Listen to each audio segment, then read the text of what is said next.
Nous sommes au sud de Bordeaux, en Gironde. Ce matin, la gendarmerie se lance dans une vaste opération de contrôle contre une redoutable délinquance qui concerne des milliers d'entreprises et des millions de salariés, le travail au noir. Bonjour, la gendarmerie. L'objectif de la mission, vérifier la situation de ces employés dans une usine de fabrication de pain. Aux côtés des gendarmes, tous les services de l'État sont mobilisés. L'URSSAF, le fisc et l'inspection du travail, avec une seule question. Une vérification d'identité tout d'abord, mais aussi d'autres interrogations sur les salaires. On touche le salaire en liquide tous les mois. Ouais. Oui, vous aussi? Pareil? Cash. Ici, Des règlements a priori en espèces, donc intraçables. D'ailleurs, les employés qui semblent exténués ne sont pas bavards. Il y a de chances qu'il y en ait 2 qui ne soient pas déclarés, de ce qu'on sait nous pour l'instant. Ici, les salariés encaisseraient 1 000 € par mois en liquide pour 60 heures de travail par semaine, 6 jours sur 7, soit 10 heures de labeur quotidien. Et pas le droit de se plaindre ou de se rebeller. Ici, on piétine tous les jours le code du travail pour fabriquer du pain à destination de multiples sandwicheries. Après la boulangerie industrielle, les enquêteurs demandent aux salariés de leur montrer leur logement.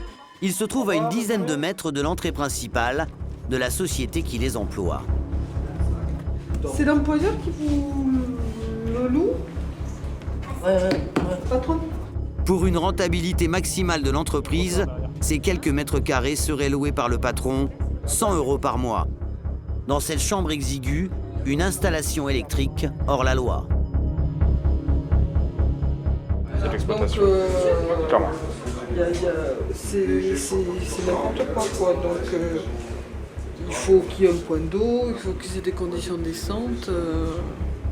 Pas de salle d'eau ni de sanitaire, les autres clandestins seraient abrités ici, dans un mobil-home. Il y a de la dissimulation de salariés sur le site. Des gens qui sont bulgares, a priori. A priori, oui. Résultat de l'opération de contrôle, c'est tout un réseau de travailleurs dissimulés qui viendrait d'être démantelé. Avec à la tête des 2 entreprises, un couple qui paierait comme bon lui semble ses employés. Des patrons qui ne régleraient aucune cotisation sociale et négligeraient le fisc. Un comportement qui est loin d'être anecdotique et qui ruine certains secteurs de l'économie française. 16 milliards d'euros qui disparaissent des caisses de l'État chaque année. Depuis des décennies, le travail au noir fait des ravages en France. Dans le bâtiment, c'est presque une entreprise sur 5 qui est hors la loi. Plus d'une société sur 10 fraude dans l'hôtellerie et la restauration. Derrière ces chiffres, des milliers de salariés non déclarés, travaillant toute la semaine, sans repos dominical, parfois 12 heures par jour, des salaires de misère, des logements précaires et l'obligation de se taire. Des hommes, des femmes contraints de survivre dans des conditions souvent épouvantables. L'Aquitaine n'est pas épargnée, derrière la carte postale des plages qui font rêver les surfeurs, la beauté du vignoble et la renommée des grands crus se cachent une réalité plus dure. À Bordeaux, comme dans d'autres métropoles françaises, le travail au noir est devenu un véritable fléau que doivent combattre au quotidien les forces de l'ordre. Des investigations de plus en plus précises. Planque, repérage, surveillance en hélicoptère, course-poursuite et filature. Ouais, pète le feu Lionel, parce qu'on est dans les petites rues là. Des enquêtes minutieuses, car les patrons se montrent de plus en plus astucieux pour dissimuler leurs activités. À Bordeaux, c'est une traque sans merci, mais pour quel résultat? C'est ce que nous avons voulu savoir. Lutter contre le travail au noir, c'est la priorité absolue pour les hommes de la BR, la brigade de recherche dans le Bordelais. Le QG de cette brigade se situe ici à Bouillac, à quelques kilomètres de Bordeaux. Chaque jour, une dizaine d'enquêteurs de cette fameuse unité traitent les dossiers financiers sensibles. L'euro du fond là-bas. Ici, les gendarmes partagent leur temps entre analyse et repérage, mais aussi surveillance sur le terrain avant l'ultime coup de filet. Parmi les enquêteurs les plus expérimentés, Jérôme, 38 ans, adjudant en poste depuis ici près de 5 ans et qui fait ses exercices Comment c'est le parcours? chaque mois. Un enquêteur entraîné à dégainer, certes, On appuie. mais dont la cible prioritaire reste le travail au noir. Faux salariés, sociétés fantômes, magouilles, arnaques et mensonges, depuis des années, cet enquêteur traque la moindre irrégularité dans le monde du travail. Son univers, interpeller ses dirigeants hors la loi, mais aussi défendre les intérêts des employés qui vivent dans l'omerta. Ce matin, l'adjudant Jérôme s'attaque à un dossier particulièrement complexe. Tout a commencé mystérieusement il y a quelques jours par l'arrivée d'une simple lettre anonyme. Le gendarme ne le sait pas encore, mais cette affaire va devenir l'une des plus singulières de toute sa carrière. Donc cette lettre, c'est tout simplement un courrier anonyme qui a été adressé par une personne inconnue pour l'instant à la compagnie gendarmerie. Donc visiblement c'est un habitant de la commune où se trouve la boulangerie, le point de production, et qui est mécontent. L'anonyme, qui a posté il y a quelques jours le courrier, était en colère. Dans sa missive, l'inconnu dénonce du travail clandestin. Les faits se passeraient dans une zone industrielle au sud de Bordeaux. Le Corbeau évoque 2 sociétés, sans préciser les noms. D'abord une usine de fabrication de pain et une autre spécialisée dans le bâtiment. Les 2 entreprises travailleraient dans un lieu dit. Le Corbeau en est persuadé. Selon lui, les 2 sociétés dissimuleraient des travailleurs non déclarés qui vont et viennent. Et c'est ce qui a le plus révolté le délateur. Car du trafic de voitures. Je m'indigne devant ce que je vois depuis des mois qui grandit au jour le jour. Donc des clandestins arrivent en nombre, squattent les bungalows, partent à bord de camions de chantier le matin et depuis peu ont monté une boulangerie. Ce qui peut être sûr visiblement, c'est qu'on a de la dissimulation d'activité, de la dissimulation de salariés. Le Corbeau affirme connaître la nationalité de ces clandestins, comme le montre sa lettre, ici à l'écran. Dans une orthographe qui laisse à désirer, le délateur prétend que ces travailleurs hors la loi seraient bulgares. Ils viendraient en nombre par camion pour aller sur des chantiers ou fabriquer du pain. Reste un délicat problème. Dans ce courrier de délation, il est fait état d'un endroit à 2 pas de la Garonne, mais aucune adresse précise, ni les noms exacts des 2 sociétés incriminées. Alors, réalité ou calomnie de la part d'un commerçant jaloux? Jérôme ne veut pas prendre pour argent comptant des ragots. Le gendarme reste donc sceptique, car des habitants mal intentionnés peuvent salir des gens pour des raisons personnelles. Jérôme traite donc ce dossier avec des pincettes. Ce qui va être fait, c'est une vérification d'abord, de manière à savoir si cette lettre anonyme nous dit la vérité. On ne va pas faire une enquête pour dire qu'on fait une enquête sur la base d'une dénonciation anonyme. On vérifie et ensuite le procureur de la République décidera si oui ou non nous devons poursuivre cette enquête. En effet, pour décrocher l'aval du procureur qui autorise les investigations, il faut que Jérôme possède des indices solides.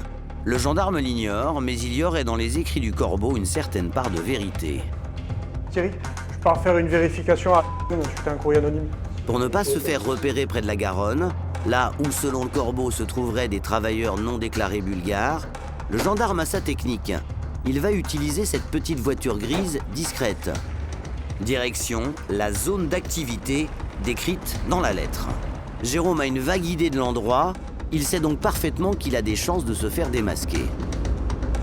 C'est pas très simple à surveiller, c'est sur les bords de Garonne et à ma connaissance, c'est dans un cul-de-sac, c'est un espèce de petit parc d'entreprise. Et c'est vraiment pas simple du tout. Pour tout dire, c'est quasiment au milieu des bois. Donc c'est vraiment pas facile d'accès, ni pour y rester discrètement. Donc pour l'instant, on va se contenter de faire un premier passage.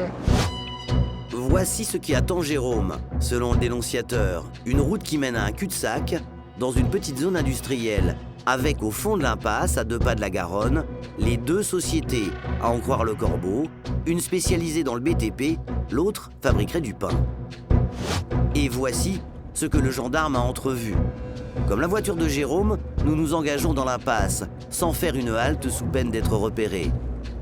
Nous apercevons alors un bâtiment avec le nom de la société et les 2 indications « Boulangerie, viennoiserie ». L'usine à pain existerait donc bien, comme l'a écrit le Corbeau. Donc, apparemment, la boulangerie existe bien, il y a des véhicules garés devant. Donc là, ça corrobore ce que vous avez eu. On sait au moins que la boulangerie existe.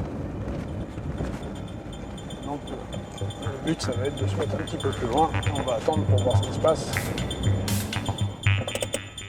Après avoir effectué un rapide repérage devant la fameuse usine à pain, le gendarme décide de poursuivre sa surveillance, mais en retrait. L'enquêteur souhaite rester le plus discret possible. Jérôme se poste donc à l'entrée de l'impasse, lieu d'un éventuel trafic de travailleurs non déclarés, selon le Corbeau. L'espoir secret du gendarme, détecter le moindre mouvement suspect. On est obligé de se mettre un peu à l'écart de l'entrée principale du terrain et d'attendre. Donc là, vous allez attendre quoi?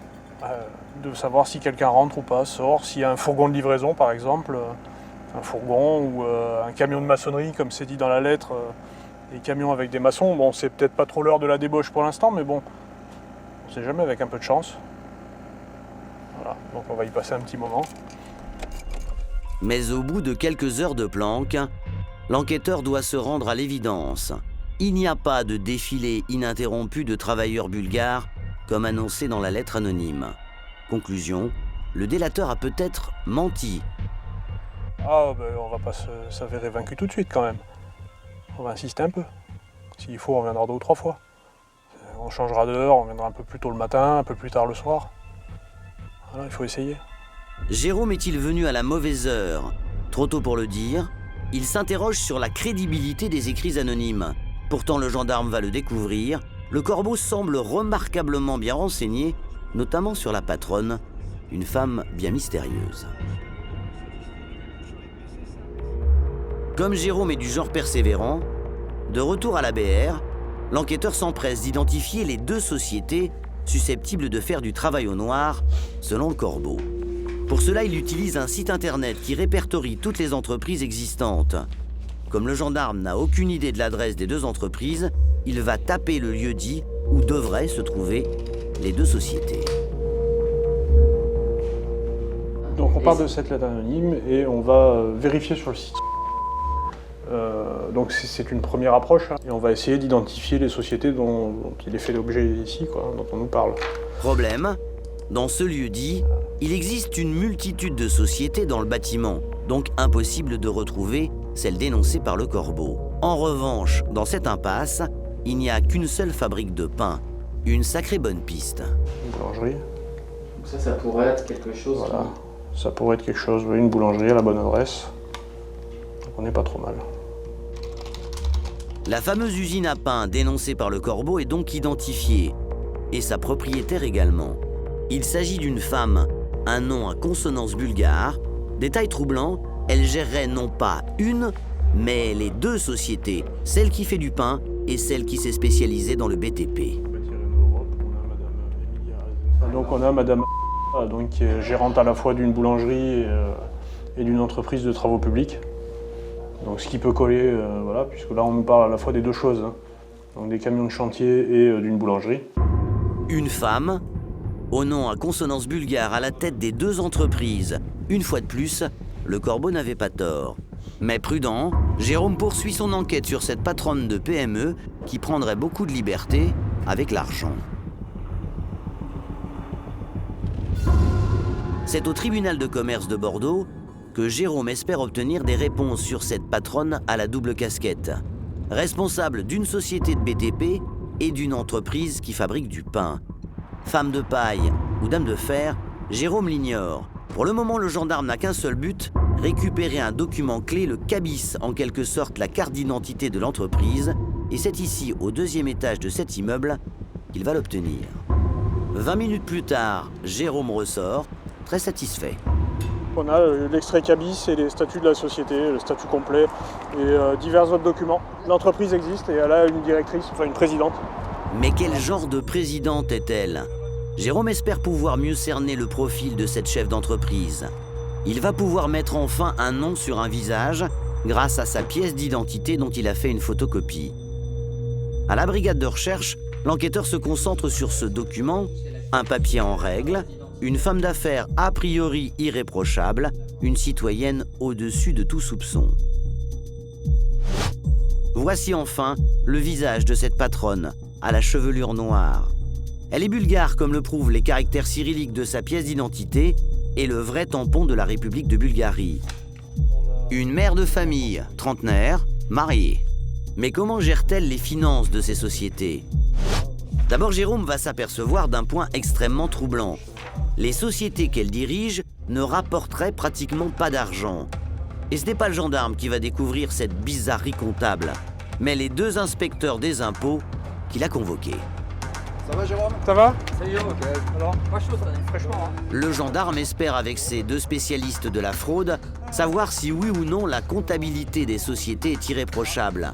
Sur ce point, le verdict des 2 agents du fisc est sans appel. Après une analyse détaillée, le trio d'enquêteurs aboutit à une équation impossible. Sur le papier, si on regarde le chiffre d'affaires, l'usine à pain n'aurait pas suffisamment d'argent pour s'offrir un seul salarié. Ça, et ensuite je me suis renseigné, là on a 6 000 € à peine de rémunération de personnel. Ça paraît un peu léger en sachant que la société produit du pain, le vend et le livre. Par rapport au Donc chiffre d'affaires, voilà, a priori ça fait au moins 3 emplois, quoi. c'est pas cohérent. Là, c'est une personne à demi, Oui, c'est un mi-temps, quoi. demi-effectif. Une seule personne, à mi-temps, pour fabriquer, livrer et vendre du pain, cela ne tient pas debout. Déduction des 3 enquêteurs, soit la patronne bulgare mentirait sur l'activité réelle de ces 2 sociétés, soit les 2 entreprises qu'elle dirige tourneraient complètement au ralenti. Seulement vous allez voir, la 2e hypothèse serait impossible, car des milliers d'euros circuleraient sur les comptes des entreprises. C'est ce que va constater Jérôme lorsqu'il va mettre le nez dans les différentes comptabilités. Il va alors tomber sur d'incroyables opérations. Et ce qui va mettre la puce à l'oreille du gendarme, c'est le montant des retraits en espèces effectués par cette dirigeante.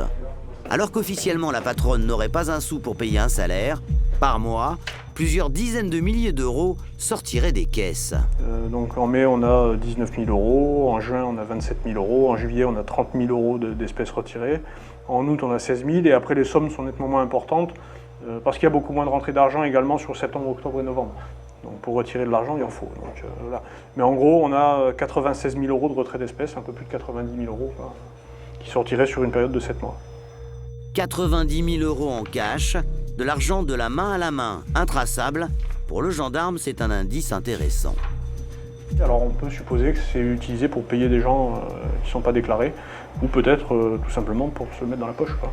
Conclusion, Ça inspire des sociétés pas très saines où il y a très certainement des malversations. On a même bâti, il n'y a aucun salaire. Donc voilà, on a une entreprise qui tourne sans verser de salaire. pour se faire une idée plus concrète de l'étrange fonctionnement des 2 entreprises, Jérôme a décidé d'aller se renseigner auprès des clients dont il a retrouvé le nom dans la comptabilité des 2 sociétés et chez qui on aurait fait des travaux de BTP. On va aller voir le client et on va lui demander des renseignements sur la réalisation du chantier. Alors ça va être un peu de tout ordre, hein, à savoir le nombre de salariés qui sont intervenus, avec qui il a eu affaire. Jérôme ne se doute pas alors que cette simple visite va chambouler complètement son enquête. En effet, rappelez-vous, la direction des 2 sociétés, notamment celle du BTP, est en théorie assurée par la patronne bulgare. Seulement voilà, lorsque Jérôme auditionne le client, un chef d'entreprise qui a passé commande pour des petits travaux à la société bulgare de madame, Carrelage, de la petite maçonnerie, voilà. C'est du petit œuvre, c'est pas du gros œuvre. il n'est pas du tout question d'une femme patron, mais d'un homme, le mari de la patronne, qui se serait présenté comme le patron de la société de BTP. Et ça, ce serait un problème, car ce serait totalement illégal. Ce monsieur n'est pas déclaré par l'entreprise, il travaille, il est sur les chantiers d'après le chef d'entreprise que je viens de voir, mais pour nous il n'existe pas. Jérôme est ravi, il vient de découvrir le poteau rose. La patronne bulgare ne pourrait bien être qu'une femme de paille, car le mari dans l'ombre se serait autoproclamé chef d'entreprise dans le BTP, dans la pure illégalité. On a très certainement une gérance de fait par monsieur par le mari de la présidente, qui en plus, lui, visiblement, n'a rien à faire là, puisqu'il n'est même pas salarié de l'entreprise. Hein, donc voilà. On est complètement, une fois de plus, dans la dissimulation de salariés, et très certainement dans ce qu'on peut vulgairement appeler de la magouille, quoi.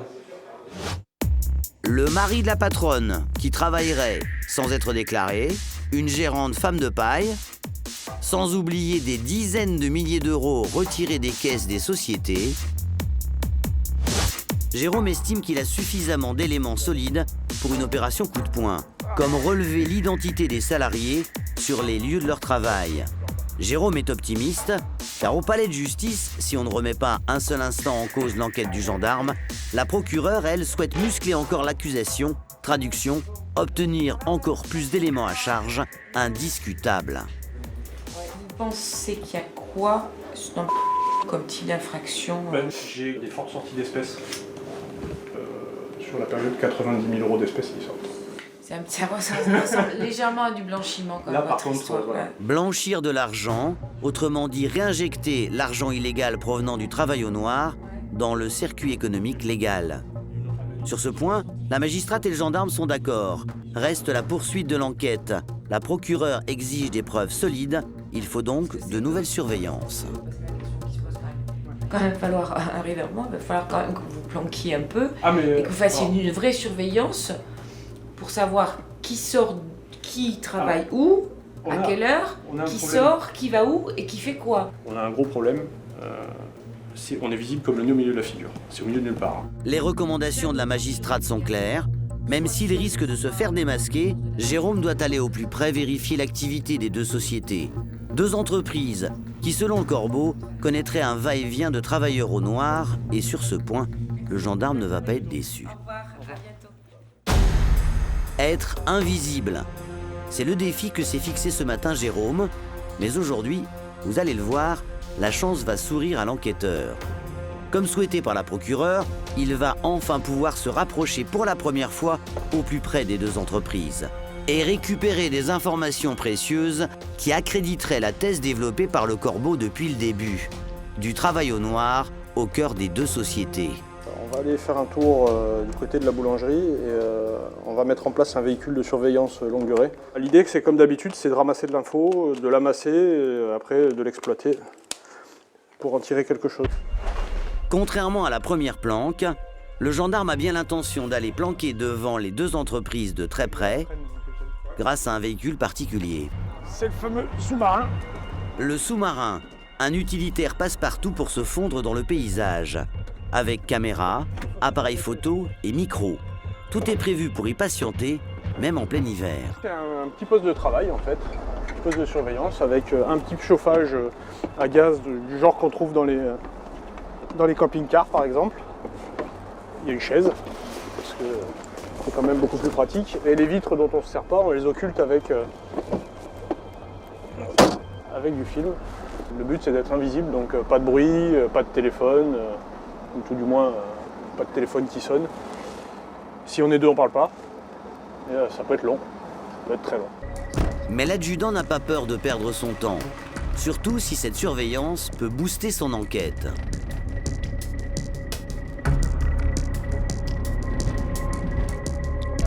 Lors de sa première planque, Jérôme se trouvait ici, sur la route principale, mais bien en retrait pour voir quelque chose.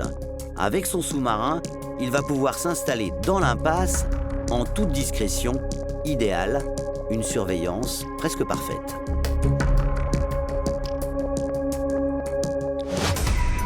Jérôme se positionne donc à l'entrée de la zone industrielle. À droite, derrière cette grille, une vue imprenable sur les deux sociétés en question qu'il ne lâche plus du regard. Il est 8h30 et très vite, comme l'a écrit le Corbeau, il y a du mouvement. Un break gris tout d'abord, suivi par une deuxième voiture bleue. Bref, pas mal d'activités. Jérôme avance son hypothèse. Voilà, on peut supposer que les deux véhicules particuliers qui sont arrivés avant sont des ouvriers tout simplement qui sont venus à l'embauche. D'éventuels ouvriers, employés sur ce site, mais pour quelle tâche précise? C'est un véhicule particulier qui va donner la réponse. Alors là, ça c'est intéressant. Puis là, on a un nouveau fourgon qui vient de passer. Et lui, il est équipé d'échelles. Et ça, c'est un peu caractéristique. Hein. Voilà, quand on travaille dans le bâtiment, on a souvent besoin d'accéder en hauteur. Et une immatriculation lisible. Impeccable. Pour Jérôme, cela devient une évidence. Vraisemblablement, dans le fourgon, se trouveraient des salariés non déclarés du BTP. Puis soudain, une femme apparaît. Elle est vêtue d'un tablier blanc comme une boulangère. Serait-elle la gérante bulgare des deux sociétés dont il connaît le visage? Personne ne peut le dire. La femme est trop loin. Il y a très certainement une activité professionnelle parce que, vu la tenue, ça n'a pas l'air d'être quelqu'un qui est là en vacances. Pour Jérôme, la planque est payante. En moins d'une heure, il a vu passer 5 véhicules et travailler une femme. Les deux sociétés sembleraient employer du monde, contrairement à l'activité quasi nulle affichée officiellement dans la comptabilité. Et ça ressemble quand même d'un côté à une embauche, avec des gens qui partent après sur un chantier, et de l'autre côté, au niveau de la boulangerie, tu as certainement au moins un client, et peut-être le dernier fourgon qui vient de partir, ça serait peut-être le fourgon de livraison de l'entreprise, en fait, puisqu'il est resté un petit peu plus longtemps. On peut supposer ça. Déduction pour le gendarme, tout porte à croire que les deux sociétés se trouveraient dans l'illégalité, avec probablement des travailleurs dissimulés. L'adjudant quitte le lieu le plus discrètement possible. Mais avant de partir, il va faire une ultime photo en passant devant l'usine de fabrication de pain. Un document crucial. On y voit un camion estampillé aux couleurs d'une boulangerie et un logo jaune ultra voyant. Sur le chemin du retour, Jérôme jubile. Il est satisfait de son opération. Mais ce qu'il ne sait pas encore, c'est que cette dernière photo qu'il vient de prendre va bouleverser son enquête. Elle va aussi lui permettre de mettre en lumière une infraction supplémentaire. On va aller maintenant exploiter ce qu'on a recueilli aujourd'hui. On va voir ce qu'il en ressort. Le gendarme va alors découvrir la première arnaque du dossier. Grâce aux photos des véhicules prises sur place, l'enquêteur identifie 6 plaques d'immatriculation. Il ne reste plus qu'à trouver le nom de leur propriétaire grâce à un fichier, le SIV, le service d'immatriculation des véhicules. Les services de police et de gendarmerie ont accès au système d'identification des véhicules, qui est un fichier national qui répertorie tout simplement les identités des propriétaires des véhicules. Mais lorsqu'il rentre le numéro d'immatriculation du camion jaune dans son logiciel, l'adjudant fait une découverte. L'usage du camion de l'entreprise de BTP serait détourné. Le seul problème de ce fourgon, en fait, c'est qu'il n'appartient pas à la boulangerie, il appartient à l'autre société. C'est-à-dire que c'est un fourgon qui, normalement, devrait servir plus à transporter des parpaings ou des échelles. La fabrique de pain utiliserait donc un camion qui ne lui est pas destiné, celui qui travaille pour l'autre entreprise, celle du BTP. Et c'est illégal, cela s'appelle un abus de bien social, puni de 5 ans de prison et 375 000 € d'amende. Pour Jérôme, voilà une preuve supplémentaire que la gestion des deux entreprises serait anormale. Reste pour lui à trouver en flagrant délit des salariés qui travailleraient au noir.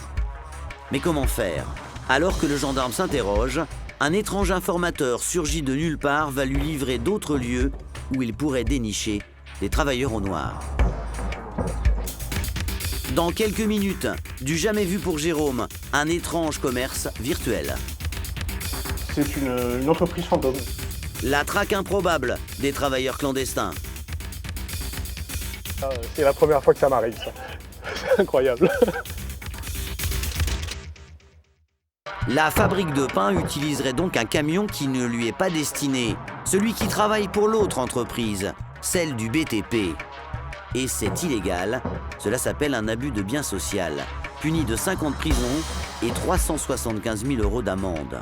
Pour Jérôme, voilà une preuve supplémentaire que la gestion des deux entreprises serait anormale. Reste pour lui à trouver en flagrant délit des salariés qui travailleraient au noir. Mais comment faire? Alors que le gendarme s'interroge, un étrange informateur surgi de nulle part va lui livrer d'autres lieux où il pourrait dénicher des travailleurs au noir. Voilà ce que Jérôme a découvert ce matin dans la boîte aux lettres des gendarmes. Une seconde lettre anonyme. Mais cette fois-ci, le corbeau livre plusieurs nouveaux endroits où, selon lui, il pourrait y avoir du travail dissimulé. Voilà, une de plus. Et donc là, ça commence vertement, un commerçant qui en a marre. Dans cette lettre, le corbeau évoque un mystérieux dépôt au nord de la ville. Il donne surtout l'adresse d'un point de vente du fameux pain fabriqué près de la Garonne. Un magasin qui serait situé en centre-ville, à Bordeaux. Le contenu de la première lettre anonyme n'étant pas erroné, Jérôme se doit de vérifier. Le gendarme se rend donc au magasin dénoncé par le Corbeau. Il ne se doute pas alors qu'il va tomber sur un élément ahurissant, du jamais vu dans toute sa carrière. Direction donc le centre-ville. Ça ressemble fortement à une boulangerie, d'ailleurs c'est écrit dessus. Boulangerie, pain, viennoiserie, avec une petite table et 3 chaises devant. Donc ça doit faire un peu de snacking en plus. Jérôme, qui a déjà planqué près de l'usine à pain, ne veut prendre aucun risque. Pour être sûr de ne pas être repéré, il expédie sur place son collègue, Lionel. Nous le suivons en caméra cachée. Voici le fameux magasin dénoncé par le Corbeau. Lionel a une stratégie toute simple, il va se faire passer pour un simple client. À vrai dire, ce n'est pas à proprement parler une boulangerie, mais un commerce où l'on trouve bien sûr du pain, mais également de la charcuterie, des conserves et de la pâtisserie. Derrière le comptoir, 2 femmes avec un accent bulgare. Le gendarme tente d'obtenir des informations sur l'origine des produits. Ça vient de Bulgarie, ça? Oui. Je vais en prendre un comme ça. Super. Voilà. Et un pain tranché, s'il vous plaît. L'enquêteur constate qu'ici, bon nombre de produits mis en vente sont d'origine bulgare. Même les affiches sont en langue bulgare. A priori, l'endroit semble propre, pas d'apparent problème d'hygiène. Une fois le pain acheté, Lionel jette un ultime coup d'œil dans le magasin, puis il rejoint son collègue Jérôme dans la voiture pour le débriefing. Avec charcuterie bulgare, pain, boisson à emporter. Je crois que tu peux même consommer sur place. Ouais. A priori, rien d'illégal, a priori seulement. Il y a derrière le comptoir une dame brune et une jeune femme d'environ 20-25 ans qui vendent leurs produits. Tout semble très normal, et pourtant ce que vous venez de voir n'existerait pas. En effet, de retour au bureau lorsque Jérôme tapote presque mécaniquement sur son clavier pour en savoir plus sur ce commerce banal en centre-ville, c'est alors qu'il tombe des nues. Voilà, donc là on a effectivement quelque chose à cette adresse-là. Ça n'a rien du tout à voir puisque c'est une entreprise qui est radiée. Donc a priori depuis 2011 on n'a pas d'entreprise à cet endroit-là, à cette adresse. A priori cet établissement-là n'est effectivement pas déclaré. C'est une entreprise fantôme, elle est dissimulée tout simplement. Jérôme est estomaqué, il n'a jamais vu ça. La boulangerie se révèle être en fait un commerce totalement fictif, sans aucune existence légale, et qui a pourtant pignon sur rue. Des vendeuses, de la marchandise dans la vitrine, alors qu'à cet emplacement, il ne devrait y avoir aucun magasin. Incroyable, d'autant plus que ce commerce, qui n'existe pas, est en lien avec les entreprises de la patronne bulgare soupçonnées de travail dissimulé. La preuve, la voici. Regardez le logo de la devanture du commerce fantôme. Il est identique à celui de la camionnette repérée devant l'usine à pain.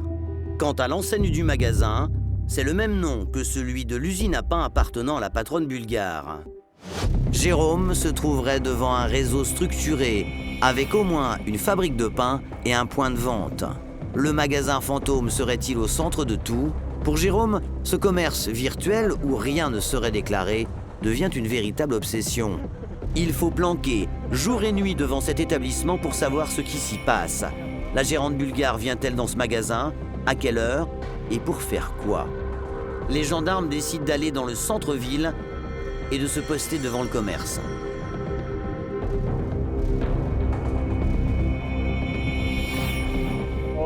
On est à l'intersection du nous, hein. Une surveillance discrète. Les gendarmes doivent approcher le magasin, mais à distance raisonnable. Ouais, évitez d'aller trop au contact quand même. Hein. Pendant que Jérôme et son collègue se garent, à quelques mètres du commerce fantôme, une autre voiture s'installe sur le trottoir d'en face. Les enquêteurs restent en communication. Nous on est en visu de la boutique. Hein. Là tu vois dans le rétro, j'ai la vue sur la boutique. Là. Nickel. Tu vois, je suis à 20 mètres derrière là. On est placé pas trop mal quoi. La rue est quadrillée. Rien ne pourra leur échapper. D'accord. Les gendarmes observent le manège des camionnettes. Puis soudain... Le conducteur qui est descendu du fourgon, apparemment. La seconde équipe vient d'alerter Jérôme. Bonne pioche, il s'agit d'un objectif intéressant, probablement un livreur. L'adjudant voudrait en avoir la certitude. Il décide donc de sortir de la voiture pour aller le photographier. Avec une vieille tactique, se faire passer pour un touriste, appareil photo en bandoulière. Nous le suivons en caméra discrète. Résultat, c'est bien un livreur accoudé à sa fourgonnette, mais pas de chance pour Jérôme, car l'homme est de dos. Impossible de l'identifier pour le moment. L'opération n'est pas ratée pour autant, car de retour à la brigade, Jérôme et son coéquipier Thierry vont avoir une heureuse surprise lors du décryptage des photos prises sur place. Le camion qui a livré le pain était plutôt bien rempli. Déduction des gendarmes, le réseau fonctionnerait bien. Traduction pour Jérôme, la gérante bulgare devrait réaliser un chiffre d'affaires conséquent grâce au travail au noir. Effectivement, on a du travail qui est réalisé, on a des ventes manifestement, des livraisons, et puis il y a quand même une boutique qui est en plein centre de Bordeaux. Jérôme et son collègue Thierry seraient donc tombés sur un trafic d'une grande ampleur, avec toute une organisation hors la loi. Des camions, des livreurs, des vendeuses, des points de vente, et tout cela dans l'illégalité. Reste maintenant à vérifier un autre endroit dénoncé par le Corbeau dans sa seconde lettre, un mystérieux dépôt. Dans son second courrier, le Corbeau parlait en effet d'un 4e lieu dont il donnait l'adresse. Après l'usine à pain, l'entreprise de BTP et le commerce fantôme, les gendarmes devraient s'intéresser à un mystérieux dépôt. L'adjudant se questionne. Est-ce une base opérationnelle de tout le réseau de travail au noir ou un hébergement provisoire pour employés non déclarés? Jérôme va tenter d'effectuer un repérage. Une partie de cache-cache compliquée. Car dans cette zone industrielle où se trouverait le dépôt, il est difficile de ne pas être démasqué. Mais Jérôme trouve toujours une petite astuce pour éviter de se faire détroncher, comme on dit dans le jargon. Il faut tourner autour de son objectif et tenter de se dissimuler, de se mettre à l'abri derrière n'importe quoi. C'est toujours très compliqué de trouver la bonne place. Alors on se sert un peu de son environnement, et ici on a un magnifique panneau. Voilà. Donc le stationnement n'est pas toujours simple, mais voilà. Et là, on a une vue. Voici le mystérieux dépôt, évoqué dans le courrier du Corbeau. Un dépôt, ou plutôt un entrepôt. À peine arrivé, Jérôme mitraille les voitures sur le parking. La petite voiture orange, là, je sais pas si c'est... Alors, on va voir qui est propriétaire de cette voiture et on essaiera de déterminer ce qu'il fait là. Puis un homme en blanc sort du bâtiment. Un travailleur noir. Lève la tête. On essaiera de déterminer ce qu'il fait là. Voilà.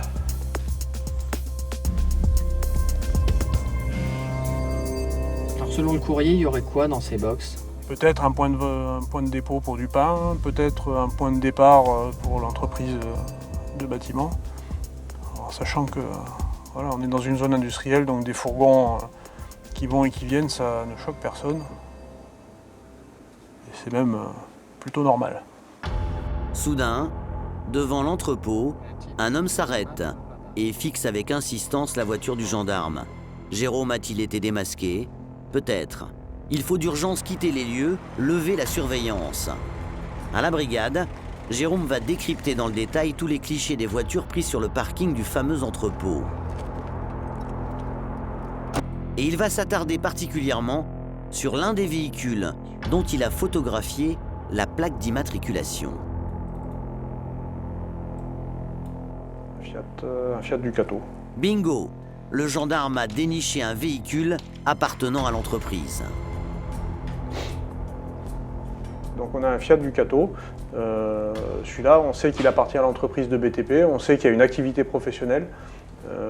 Manifestement, ce fourgon est parti travailler.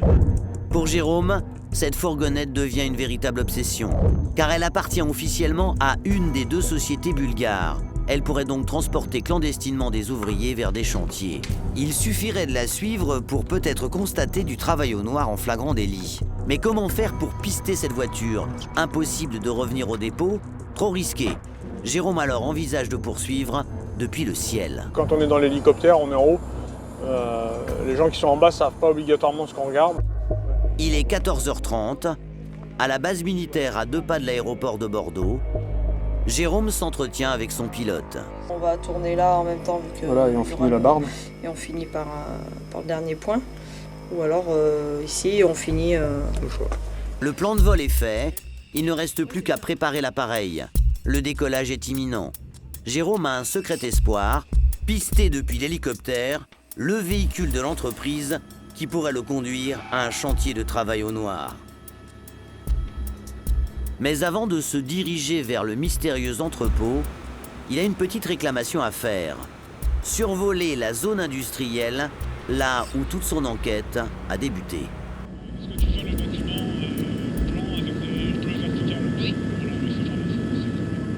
Pour la première fois, vu du ciel, l'enquêteur visualise enfin l'impasse où il a planqué il y a quelques jours. Et il survole la fameuse usine de fabrication de pain.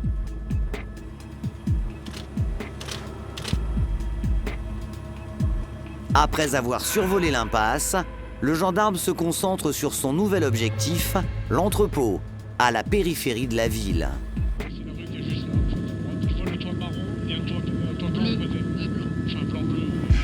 Ça y est, Jérôme a réussi à localiser l'entrepôt. Le gendarme survole le bâtiment industriel juste au-dessous de lui, 2000 mètres carrés. Mais problème pour Jérôme, le parking est presque désert. Et surtout, le seul véhicule dont il a la certitude qu'il appartient à l'entreprise, le fameux Fiat Ducato, n'est pas là. Il existe d'autres poids lourds, mais pas sa camionnette, susceptible de transporter des travailleurs au noir. Jérôme rebrousse chemin, et il ne va pas désarmer pour autant. Dès le lendemain, il envisage de mettre au point un dispositif musclé. Bah, bonne soirée. À la prochaine. Bon retour. Salut. Ciao, à bientôt. Et puis bah, bon courage. Oui, merci.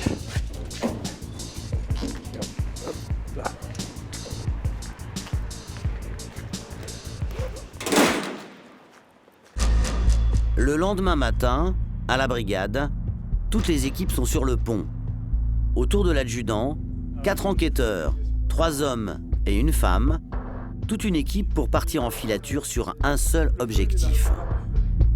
Si on la met là, elle a plus de facilité à rattraper les choses. Il y a un fourgon, c'est un Fiat Ducato blanc. Jérôme en est convaincu, c'est en pistant ce fourgon blanc qu'il pourrait, espère-t-il, mettre à jour du travail au noir en flagrant délit. Un rêve d'enquêteur, car rien n'est sûr. Donc le but, c'est de trouver un chantier. C'est pas gagné, mais on va essayer. Et pour ce faire, Jérôme va mettre en place toute une stratégie, une filature. Voici en rouge le fameux entrepôt. L'entrepôt d'où devrait sortir la fourgonnette pistée par les gendarmes. À côté de ce bâtiment, en gris, la sonnette. Dans le jargon, la sonnette est la voiture la plus proche du lieu à observer. C'est elle qui déclenche l'alerte une fois que le fourgon sera sorti. Plus loin, un second véhicule. La voiture de Jérôme, ici en noir. C'est ce véhicule, le suiveur, qui se mettra immédiatement derrière la cible dès que la sonnette aura donné le top départ.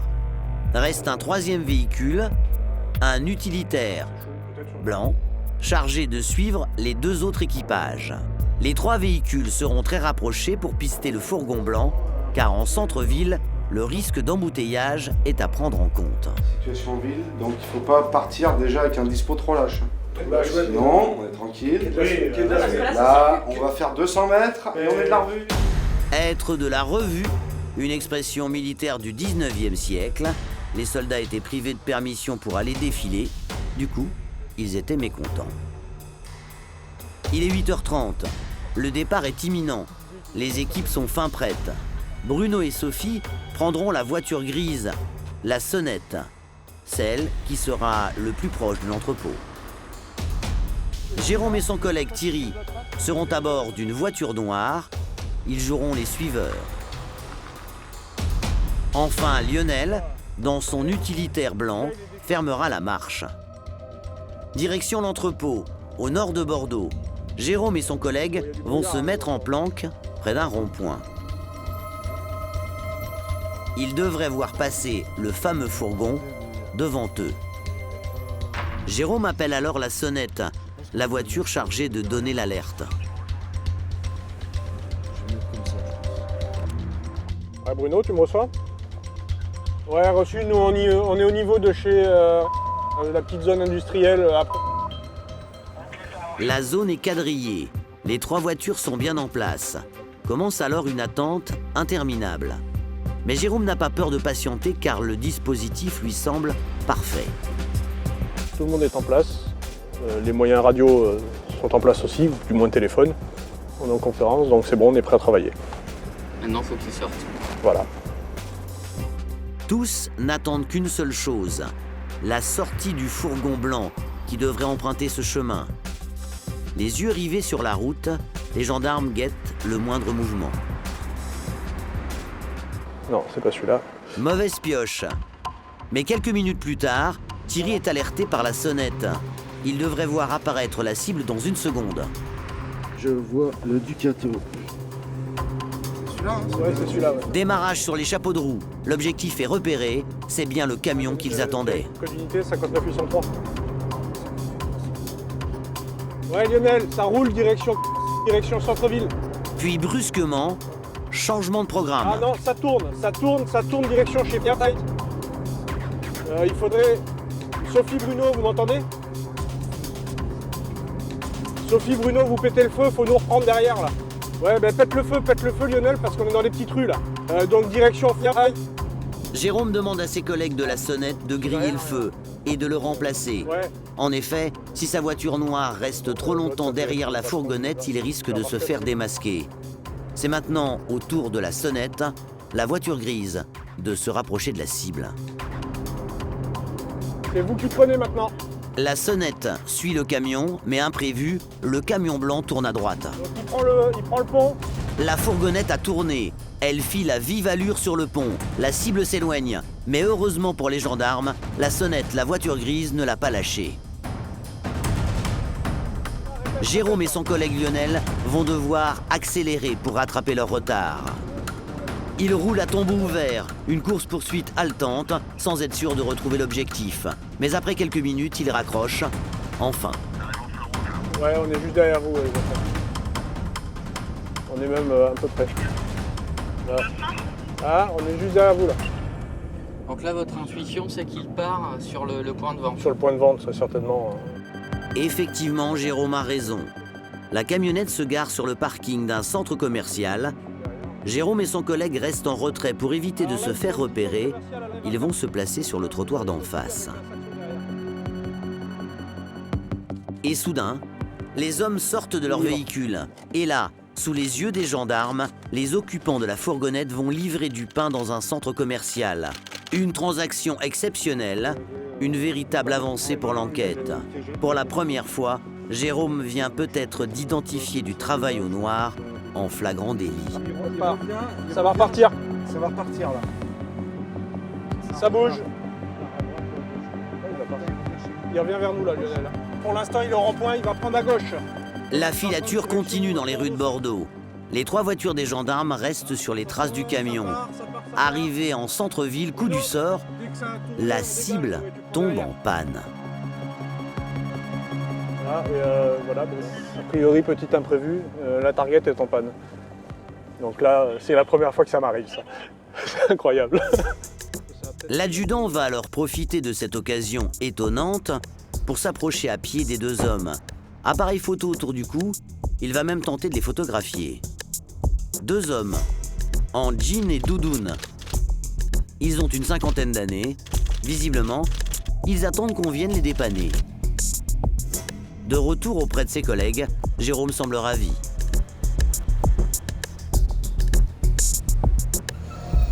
J'ai des photos de nos gugus. Et je sais pas, va falloir voir sur l'ordi en grossissant si on arrive à avoir quelque chose d'exploitable. Donc là, normalement, je suis en HD.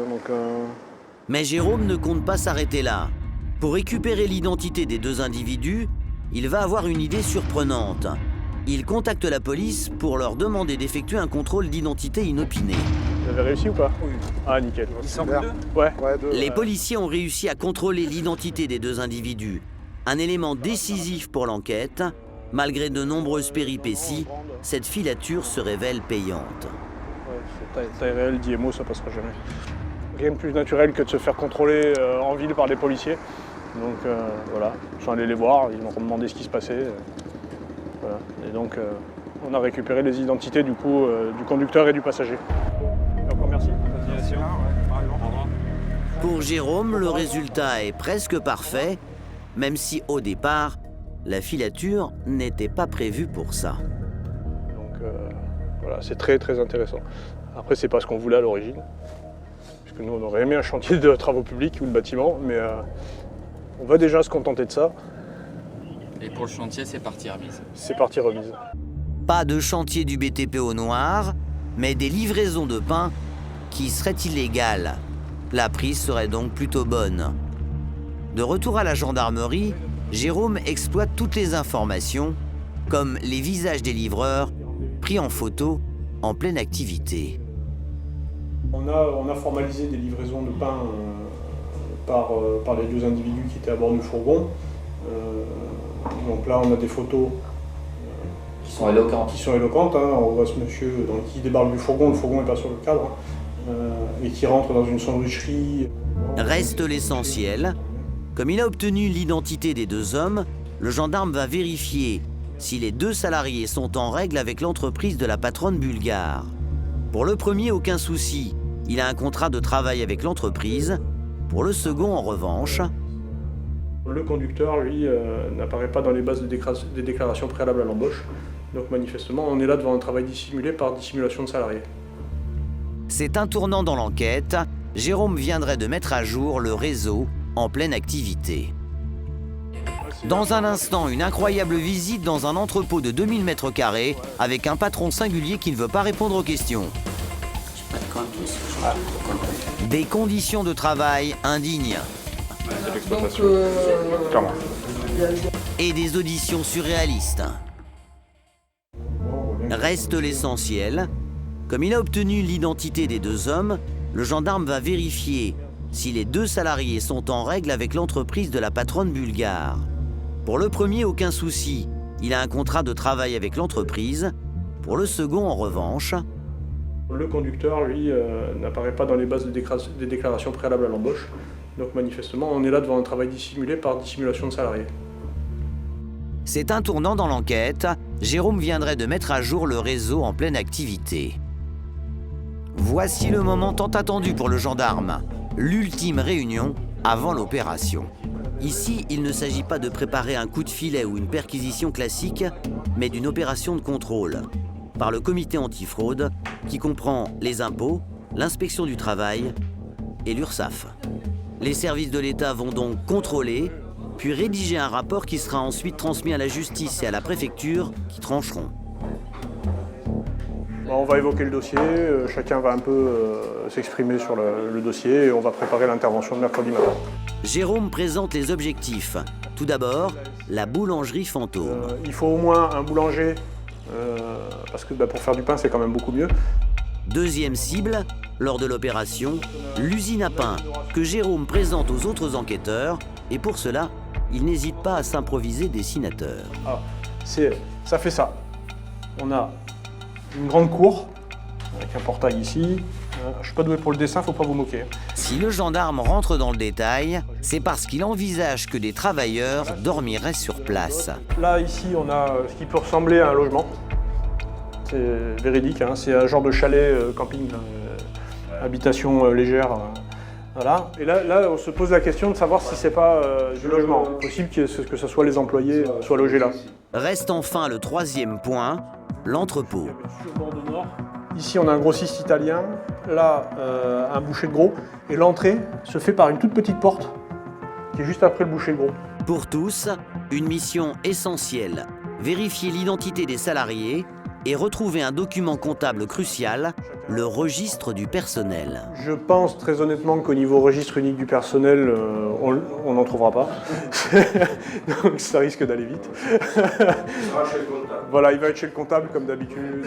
Si la remarque de Jérôme sur le registre du personnel provoque l'hilarité générale, c'est qu'ici tous les intervenants le savent parfaitement.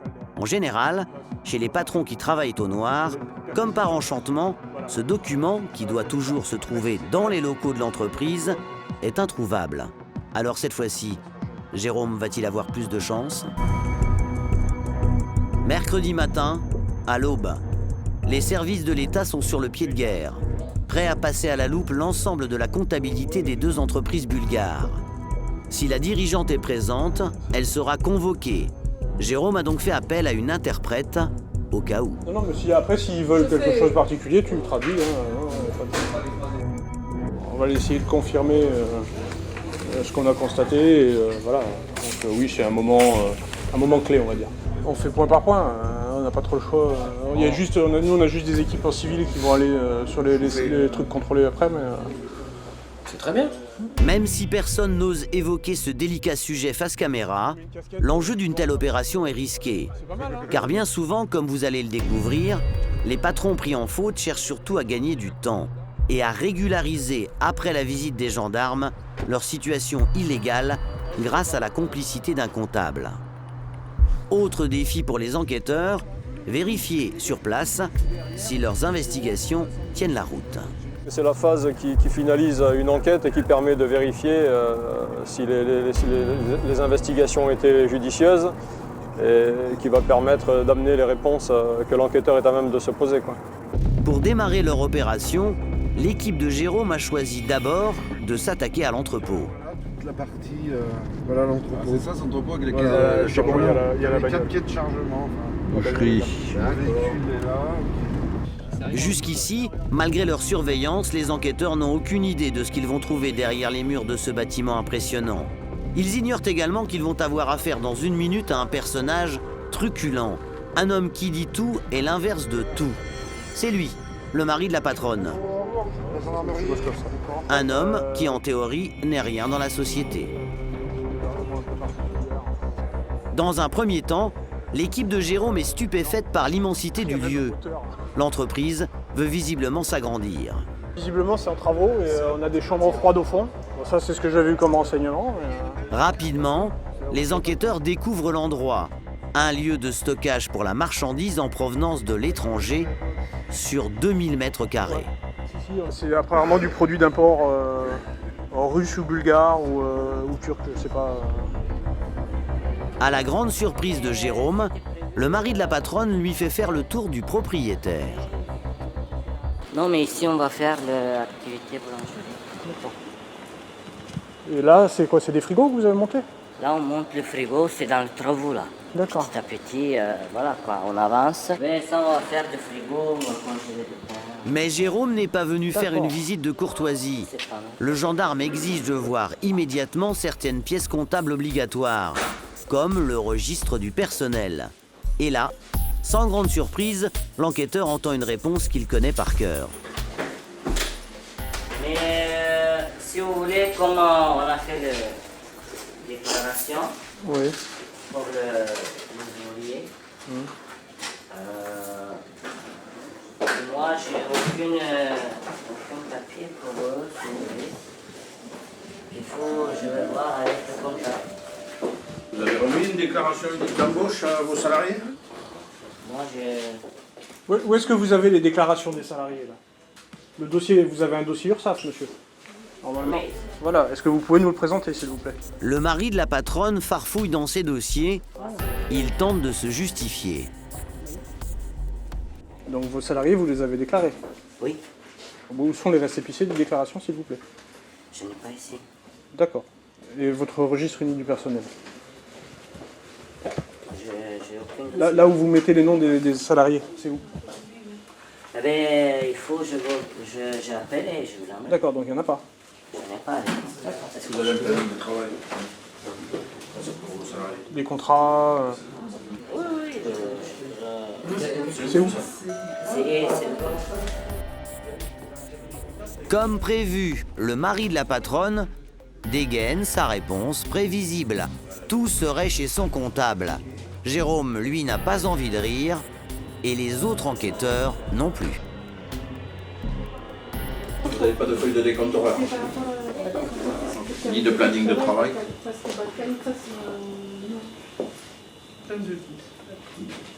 Pour 3 personnes que Et la comptabilité de l'année dernière, monsieur, de l'exercice précédent? c'est au comptable. Toujours et encore le comptable, qui n'est pas présent bien entendu. Il est incapable de nous produire si le registre du personnel qui doit être présent dans l'entreprise. Ça, il est incapable de nous le présenter. Je pense qu'il n'existe pas. Et puis après, on a dans l'impossibilité de vérifier les bulletins de salaire, les contrats de travail. Je ne suis pas certain qu'ils soient faits à cet instant-là. Voilà. En fait, ce qui risque de se passer, c'est qu'ils vont régulariser après votre visite. C'est possible. Je ne sais pas. Mais bon. Le mari de la patronne, comme le craint l'agent de l'URSSAF, antidatera-t-il les contrats de travail après le passage des enquêteurs? Trop tôt pour le dire. Et en plus, ce n'est pas tout. Car pour ce qui est de son compte bancaire, l'homme se lance dans une explication pour le moins alambiquée. Donc aujourd'hui, vous n'en avez pas de compte bancaire là? Aujourd'hui, non, j'essaie encore de le faire. C'est pour ça que vous payez tout le monde en espèces? Oui, je n'ai pas de compte. Le mari de la patronne affirme n'avoir aucun compte bancaire. Seulement voilà, la fonctionnaire des URSSAF a trouvé des chèques. D'où une question très simple, comment encaisser un chèque sans compte bancaire? En fait, il a quand même des chèques et il fait tout en espèces, donc je lui ai demandé de vous montrer sa caisse. Les chèques, il les dépense de où puisqu'il n'a pas de compte? Il les dépense pas pour l'instant. Si vous êtes dans ma place, c'est très compliqué aujourd'hui. Exemple, parce que c'est très compliqué à tout payer, c'est dur. C'est pour ça, comment vous faites? Oui, comment on fait? On se démerde. Jérôme, lui, n'est pas du tout convaincu. Et il en a même la preuve. C'est pour ça qu'on vous fait un liquide. Tiens, il a pas de compte bancaire. Vous n'avez pas de compte, mais vous déposez de l'argent? Cette fois-ci, l'homme semble un peu déstabilisé avant de se rattraper. Je n'ai pas de compte. Dans 2 minutes, vous allez nous dire que vous y êtes pour rien, que vous n'êtes pas gérant et que vous n'êtes pas là, quoi. Les explications sont un peu étranges, d'autant plus qu'une fonctionnaire des URSSAF lui fait remarquer qu'il toucherait de l'argent sans compte bancaire. Vous avez déposé 2800 €? Oui. Mais il ne faut pas déposer de l'argent sur un compte clôturé. C'est pas moi là, c'est un gérant. C'est un gérant. 5 février Non, 2014. Février 2014, monsieur. J'ai pas de compte, monsieur. Je pas de compte. Jérôme n'apprécie pas ce genre de remarques. Et il n'est pas le seul. Car lorsque l'agent du fisc interroge le suspect sur le loyer de l'entrepôt, le mari de la patronne s'en tire par une pirouette. Et le loyer, là, vous payez aussi en espèces? Le loyer pour ici? Ici, Oui. on n'a pas encore payé. C'est tous les mois que vous payez, au trimestre? Mais là, 2 mois ça fait, on n'a pas payé.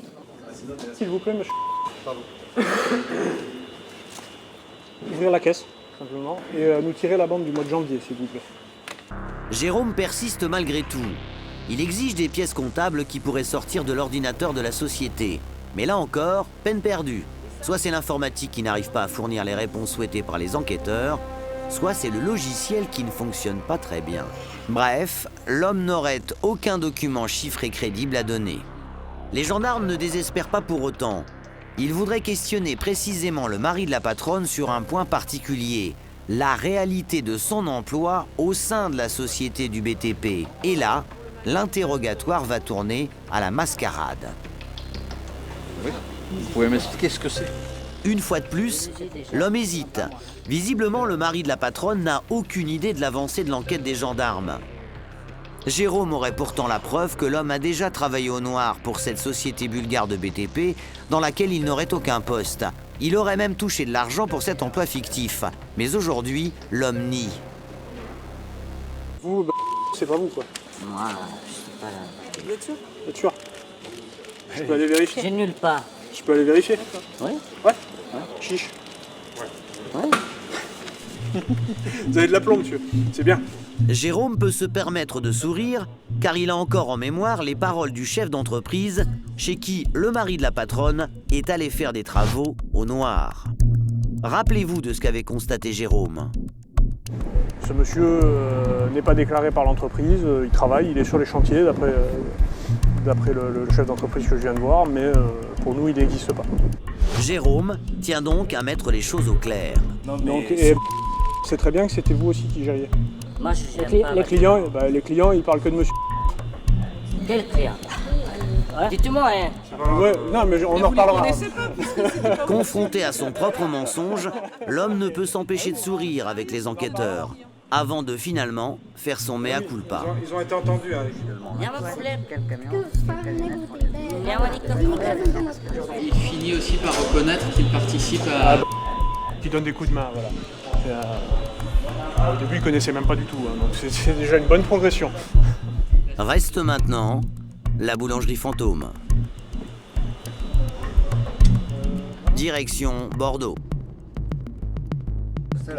Les enquêteurs s'attaquent maintenant à la boulangerie sans existence légale, avec une fois de plus la même idée en tête, dénicher des pièces comptables bien réelles.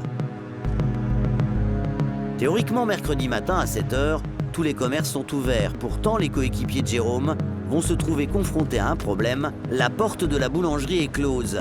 Le mari de la patronne aurait-il prévenu sa femme? Alors, vous vouliez fermer? La gérante des deux sociétés ne répond pas. Il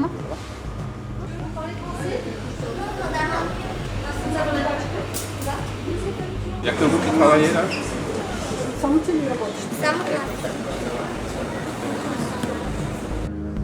Cette fois-ci, les deux vendeuses ont disparu.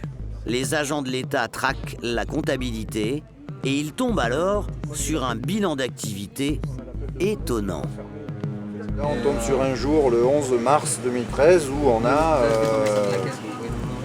minimum 1500-2000 euros de recettes, ce qui paraît quand même énorme pour un petit établissement.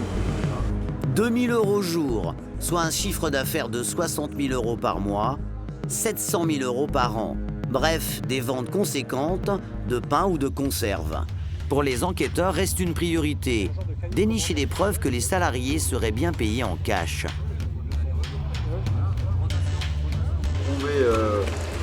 Il y a beaucoup d'espèces qui permettent de payer des mecs en espèces. Mais ce n'est pas ici que les enquêteurs trouveront la preuve de ce paiement en liquide. La patronne ne dit rien, ou si peu, mais si elle ne parle pas, ses employés vont se montrer beaucoup plus prolixes sur leur salaire et sur leurs conditions de vie lamentables. Après les propos contradictoires du mari de la patronne, les explications évasives de la gérante, les gendarmes clôturent leur opération par l'usine à pain. Jusqu'ici, les enquêteurs n'ont pas pu vérifier l'existence de travailleurs non déclarés. C'est ce qu'ils vont pouvoir constater de leurs propres yeux. Messieurs, bonjour, la gendarmerie. À première vue, il s'agit bien d'une usine de fabrication de pain et de viennoiserie. Les enquêteurs se lancent dans des vérifications d'identité.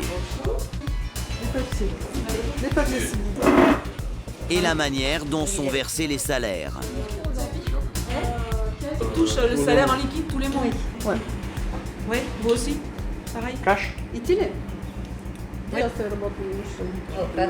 Les employés affirment toucher 1 000 euros par mois, un chiffre invérifiable, mais qui ne laisserait pas de doute sur leur statut. Il y a des chances qu'il y en ait deux qui ne soient pas déclarés, de ce qu'on sait nous pour l'instant. Donc après les URSSAF vont vérifier derrière. Des employés qui vivent parfois en couple. Avec qui alors? Je vais avec mon mari. Alors j'habite ici avec mon conjoint. Les agents de l'État et les gendarmes le découvrent. Ces ouvriers de la fabrique de pain, qui se lèvent aux aurores et travaillent dur, seraient logés sur place, à moins d'une dizaine de mètres de l'entrée principale de leur société. C'est votre hébergement? C'est l'employeur qui vous le loue? Patron? Combien? Pour cette location, le patron leur réclamerait 100 euros par mois.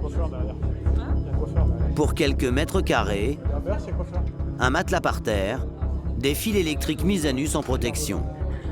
C'est l'exploitation. Clairement. C'est n'importe quoi. Donc il faut qu'il y ait un point d'eau, il faut qu'ils aient des conditions décentes. Ici, pas de douche, ni de lavabo ou de toilette. Les autres clandestins seraient logés dans un mobil-home. Extirpés de leur lit par les enquêteurs, ils ne comprennent pas grand-chose.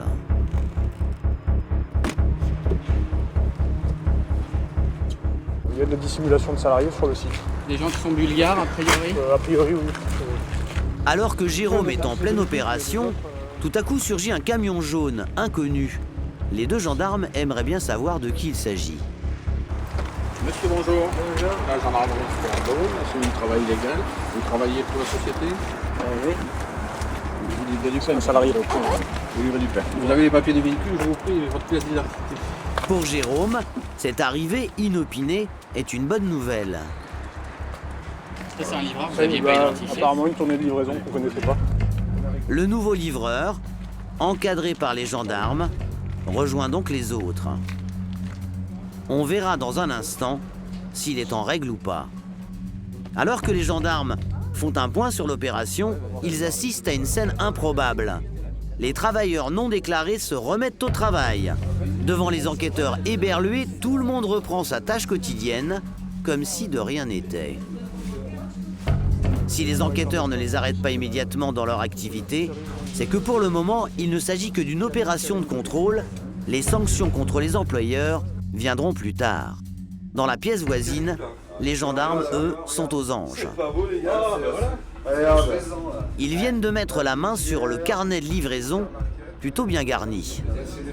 La comptabilité donc faisait pas ressortir une activité énorme, pour pas dire quasi nulle. Et là, on tombe sur des documents avec visiblement, au vu des couleurs, 3 tournées distinctes et comportant donc pas mal de points de livraison. Autrement dit, une activité florissante, dissimulée. C'est du pain béni pour nous. Le temps d'un rapide trait d'esprit, les gendarmes risquent de moins s'amuser lors de l'audition du couple attendu à la brigade. Brigade de recherche de Bouillac. Jérôme va accueillir sur le parking de la gendarmerie le couple à la tête des deux sociétés. Après l'opération de contrôle, l'homme et la femme vont maintenant être interrogés. Les tâches sont bien réparties au sein de l'unité. Madame, vous venez avec moi? Jérôme s'occupera de madame et c'est Thierry, son coéquipier, qui se chargera d'entendre son mari. Une audition singulière qui va rapidement virer au monologue et à la leçon de morale. Vous avez votre épouse qui travaille sur l'épicerie, qui est un commerce qui apparaît nulle part, qui n'a pas d'existence particulière. Il ressort nulle part ce commerce-là. On est d'accord? Elle n'est plus rien et elle y travaille, donc logiquement elle devrait être déclarée. Mais on vous empêche pas de travailler? Une fois de plus, le mari de la patronne répond à côté et ressort son éternel argument.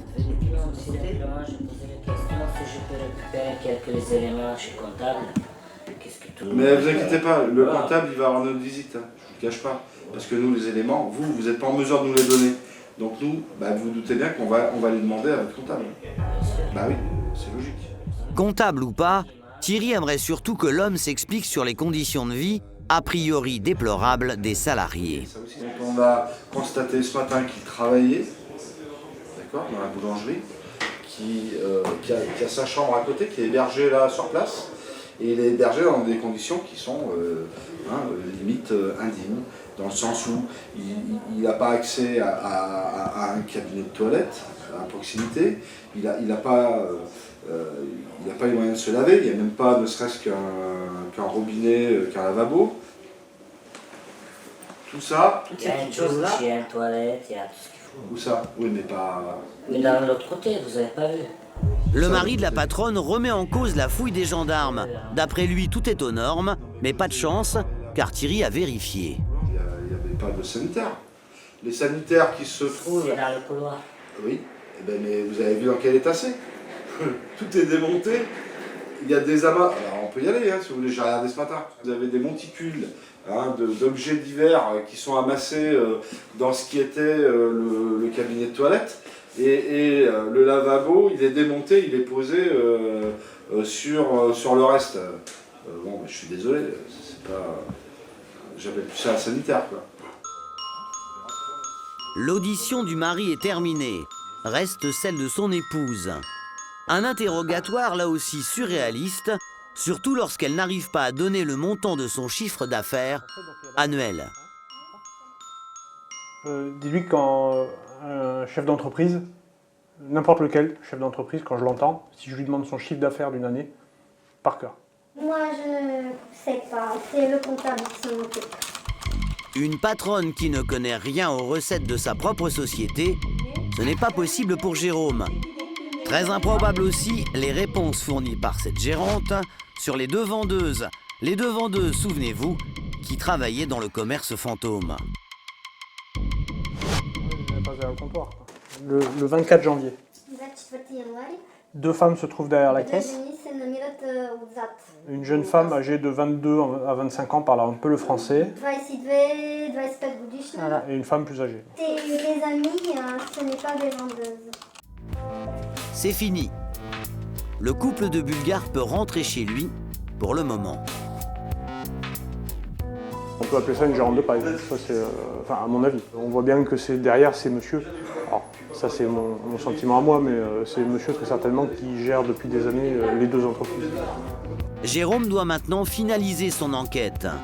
Il attend l'expertise comptable des différentes administrations de l'État, le fisc, l'URSSAF, l'inspection du travail qui ont œuvré à ses côtés.